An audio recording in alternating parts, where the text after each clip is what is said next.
La suite de la matinale, dans quelques instants.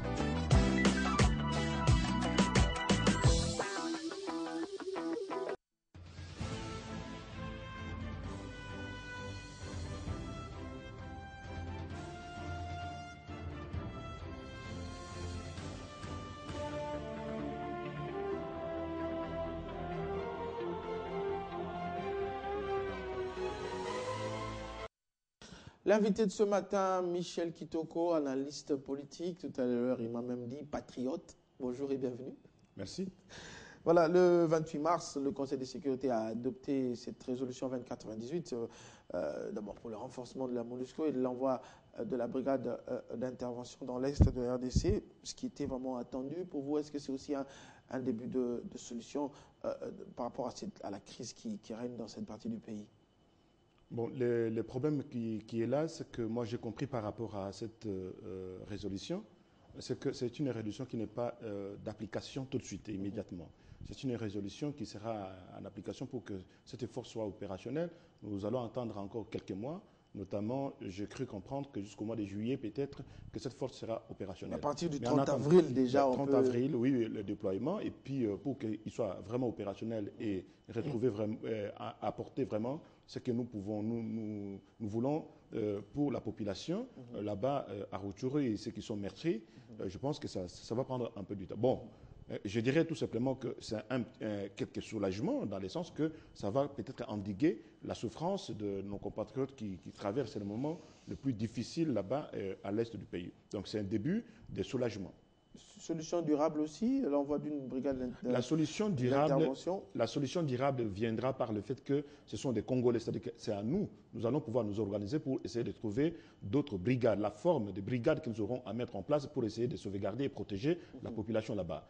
Vaut mieux peut-être aujourd'hui que le gouvernement congolais puisse réfléchir à une brigade vraiment spéciale par rapport à la question de l'Est, à l'intérieur et au sein même de l'armée. Brigade spéciale pour la question de l'Est, parce que ce n'est pas normal que depuis des années, nous connaissons toujours de manière récurrente les guerres à l'Est du pays. Et cette porte-là, il faut qu'on arrive vraiment à fermer de manière hermétique avec une force vraiment armée pour la protection de notre population.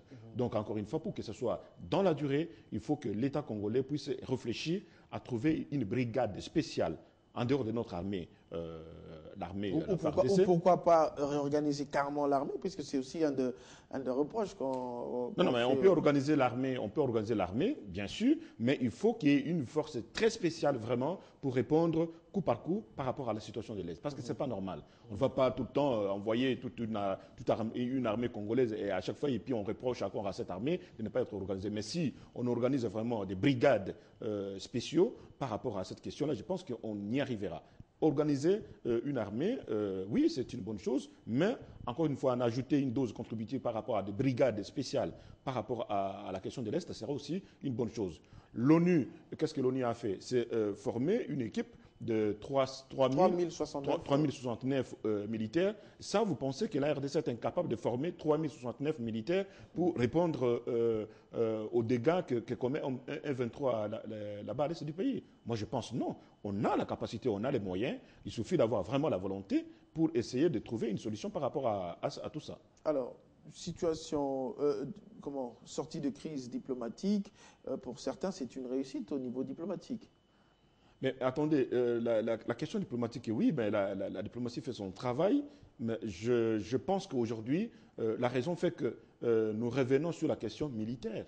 Hein? Là, maintenant, les rebelles, ils vont répondre par rapport aux actes qu'ils ont posés. Donc, la voie diplomatique ou politique, ce qu'ils ont choisi, c'est pas ça. Ils ont choisi la voie militaire, ils seront déboutés par la voie militaire. Moi, je pense que là, maintenant, qui tue par l'épée périra par l'épée. C'est ça, les slogans reconnus, les devises reconnues du monde entier. Donc, ils ont choisi la voie des armes. On va les débouter par la voie des armes. Ça sera une bonne chose d'ailleurs pour essayer d'attirer l'attention à tous ceux qui pensent qu'après avoir tué, massacré, violé, à ciel ouvert la population congolaise, surtout les femmes et les enfants, là-bas à l'est de eux, on va se récompenser par un poste. Pourquoi M23 aujourd'hui? C'est peut-être ce qui est arrivé à Sun City, ce qui est arrivé également en 2009 avec le CNDP. Les autres se sont dit, bon voilà, on va encore tenter cette aventure. Ce qui est arrivé à Sun City, c'est révolu cette époque-là. C'est fini cette époque où on va tuer les populations entières on va prendre les armes et assassiner les gens, violer, et après on va se récompenser par un poste. C'est fini cette époque. Je ne cesse de le dire. Ça suffit comme ça. Le sang congolais doit être à un moment donné justifié et vengé comme tel. Moi, je ne pense pas qu'à un seul instant, aucun Congolais ne va accepter aujourd'hui qu'un terroriste, un seigneur de guerre, après avoir tué, massacré, violé les femmes et les enfants là-bas à l'est du pays, et puis après, oui, on réclame la solution politique. La solution politique, c'est quoi? On se met autour d'une table pour bénéficier d'un poste politique. Ce n'est pas normal. Moi, je pense aujourd'hui que la communauté internationale a bien compris le problème, les détresses de la population qui vit vraiment, qui traverse le moment quasiment de l'enfer de l'autre côté, et venir aux rescousses et essayer de les apporter une solution. Donc, on va les traquer, on va le poursuivre, on va les arrêter, ça c'est mon souhait, mon vœu, et les traduire devant la justice compétente. La justice compétente, c'est d'abord la justice congolaise, je l'ai toujours insisté, que notre justice doit être impliquée dans l'affaire, à poursuivre ces gens-là. Il ne suffit pas d'entendre la communauté internationale venir avec une armée de 3069 éléments pour dire oui, ça suffit, c'est fini, ils sont tous partis, ils ont fouillé. Non, ce sont des humains, ils ne sont pas comme des oiseaux là qui vont aller quelque part.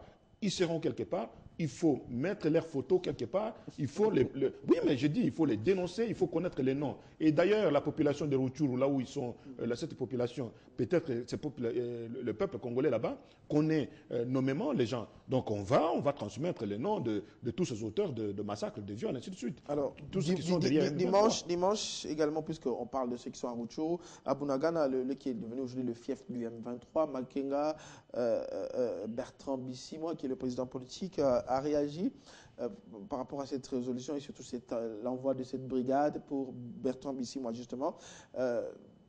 Il regrette le fait que l'ONU ait choisi une voie de guerre pour la sortie de crise. Mais vous voyez encore, il est en train de prendre la communauté internationale pour des idiots. Hein? Il a choisi la voie des armes.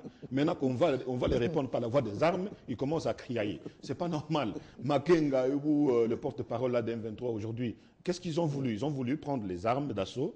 Ils ont tué la population. Ils ont massacré des gens. Ils ont décimé des vies humaines. Aujourd'hui, la population à Rutshuru, là où ils sont, devient une population nomade. C'est pas normal. Donc, ils vont répondre aux actes qu'ils ont posés. Et non seulement ça, qu'après avoir gagné, parce que nous allons revenir, on ne va pas céder à un seul iota du territoire national de notre pays. Hein. On va les traquer, on va les poursuivre et on va les arrêter.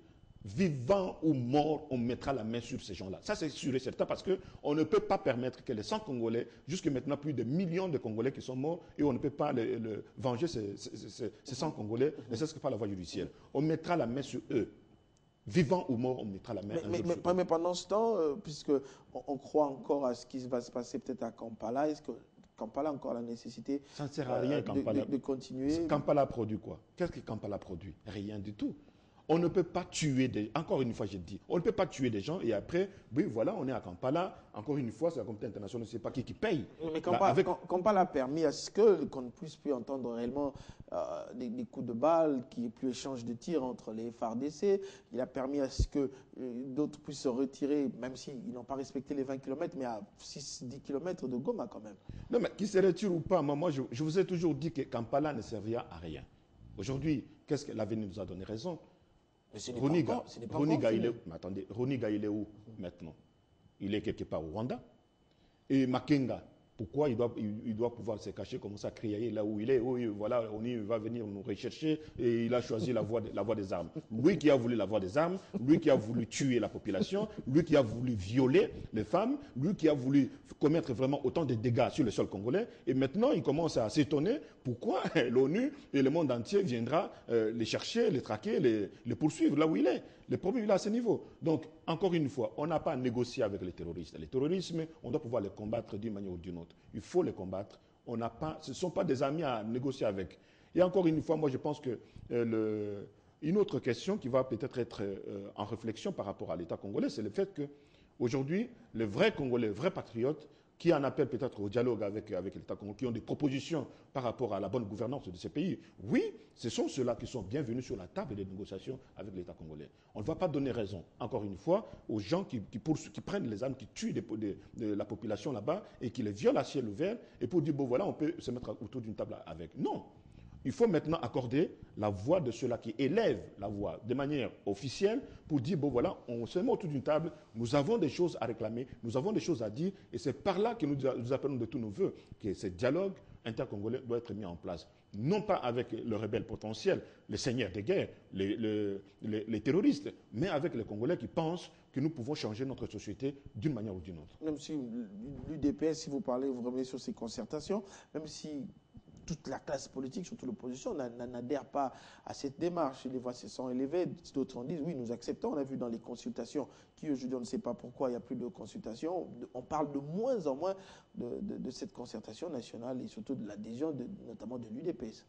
Oui, mais attendez, l'UDPS, par la voix de son président, Étienne Tshisekedi, que je respecte beaucoup, et d'ailleurs, et lui qui a milité depuis longtemps contre toute forme de dictature dans ce pays, lui qui n'a pas pris encore les armes comme font le M23, il mérite d'être respecté. Je pense que l'UDPS, ce sont nos compatriotes ici au Congo, il mérite d'être respecté, d'être entendu et peut-être essayer de décortiquer la position sur le plan politique. Je pense que ce sont des alliés congolais auxquels le gouvernement et cette opposition radicale doivent se mettre autour d'une table pour essayer de sauver le plus haut intérêt de cette nation qui est la République démocratique du Congo. C'est très important qu'ils se mettent autour d'une table. Vous voyez, même Tshisekedi l'essaie. Combien de fois M23 a tendu la main à Tshisekedi, n'a pas répondu parce qu'il sait que ce qu'ils sont en train de faire ne répond pas à sa façon, à son idéologie, à sa façon de faire les choses. Il n'a jamais. Sinon, il pouvait tomber dans les pièges pour dire bon voilà, je prends les armes pour en avoir le fauteuil tant réclamé depuis un moment. Moi, je pense qu'aujourd'hui, les dialogues politiques s'y arrivent. On va essayer de comprendre. Que veut l'UDPS et le pouvoir aussi une dose contributive de l'écoute d'ailleurs de toute la population, de ceux-là qui revendiquent des choses de manière démocratique par des débats. Et je pense qu'il faut se mettre autour de table, se regarder en face. Vous avez quand même parlé du radicalisme de l'UDPS. Est-ce que vous pensez que l'UDPS, qui s'est déjà prononcé par rapport justement à ces concertations nationales, aujourd'hui changer d'avis et adhérer à justement cette démarche? Mais l'UDPS, c'est un droit légitime d'être radical. Pourvu que son droit légitime ne brise pas des vies humaines comme font un 23. C'est la position que l'UDPS a optée. Cette position radicale, moi je pense que c'est une position qui mérite quand même à être entendue. Qu'importe les degrés de radicalisme de la pensée, sauf si ça met des vies humaines à danger. Il y a toujours moyen d'écouter, de discuter et comprendre. Je pense qu'aujourd'hui, même le gouvernement en place sait la position de l'UDPS. Mais cette position qui perdure, qu'est-ce que l'UDPS a fait? Etienne Tshisekedi n'a jamais pris les armes pour dire, bon voilà, on va combattre ce pouvoir par les armes. Non, il les réclame, il dit des choses. Je pense que oui, notre gouvernement aussi vient sur le plateau de la télévision pour dire des choses. Autant donc c'est ça le jeu démocratique. Un jeu démocratique, chacun a sa position. Et ces deux positions-là méritent quand même être mises autour d'une table avec les fils et les filles de ce pays pour essayer de sauver la République. Et que nous savons que bientôt, et depuis un moment, il y a des complots contre ce pays-là sur la question de la balkanisation. L'UDPS est conscient, l'opposition modérée ou radicale, et le pouvoir en place aussi est bien conscient. Donc tous les fils du pays, on est tous conscients que cette République est menacée par des complots extérieurs. Et nous voulons sauver la face, éteindre d'abord le feu. Je pense que cette démarche de dire que nous allons nous mettre autour d'une table avec les gens de l'opposition et ceux du pouvoir, et ça sera encouragé. Et aussi les Congolais qui sont à l'extérieur du pays. Mais la vie, pour certains, c'est ne pas, disons, réellement parler de ces problèmes, mais parler des problèmes de légitimité. Alors finalement, ce problème de légitimité, comment il faut qu'on la gère? Après cette rencontre, une fois, je crois que c'est avec vous qu'on a réfléchi sur les trois voies que certains proposaient. On dit oui, mais il faut réfléchir sur la légitimité. D'autres disent carrément non. D'autres disent oui, on accepte de se retrouver. Mais à la fin, est-ce que nous aussi, nous allons nous retrouver politiquement, peut-être en partageant le pouvoir?